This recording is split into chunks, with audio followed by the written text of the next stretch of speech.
अस्सलाम वालेकुम दोस्तों, तुसीं वेखदे पे हो अपना देश पंजाब टीवी ते मैं तुहाडा मेज़बान मुहम्मद नदीम खरल। सब तो पहले अपने चैनल को करो सबसक्राइब ते बैल आइकन का बटन दबाओ कि मेरी हर आने वाली नवी वीडियो तुहाडे तक पहुँच सके। दोस्तों तीन मज्जां परसों मैं या चौथ 3 तो 4 दिन पहले 5 दिन पहले जनाब ये मैं 3 मज्जां, एक छोटी एक वड्डी मैं एक छोटी मैं ये जनाब मज्जां दी मैं वीडियो पाई सी।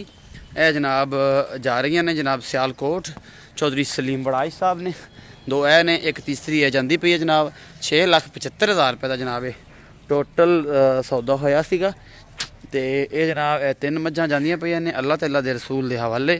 ये जनाब मेरे एक बड़े अच्छे दोस्त भी ने, मेरे वीर ने चौधरी शाहद बड़ाइच।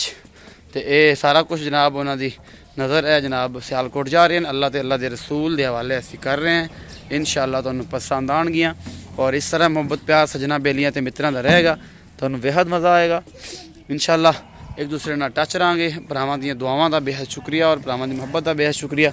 तो जनाब तुसीं इंशाअल्लाह ख्याल नहीं बारिश हुई है ना, बारिश सानू भी पता है। वेख बारिश दे पानी किवें खड़ा है, बारिश मैयां नवाई जांदी पईयां भला। ए जनाब मोटर जा रही है अल्लाह ते अल्लाह दे रसूल दे हवाले जनाब। ए साडा ड्राइवर ते ए जनाब सारा कुछ अल्लाह दी अमान जनाब, अल्लाह ते अल्लाह दे रसूल दे हवाले। ये 3 मज्जी ए जनाब असी भेजते पे हैं। इंशाअल्लाह तुहानू बेहद पसंद आएंगियां। अल्लाह निगहबान।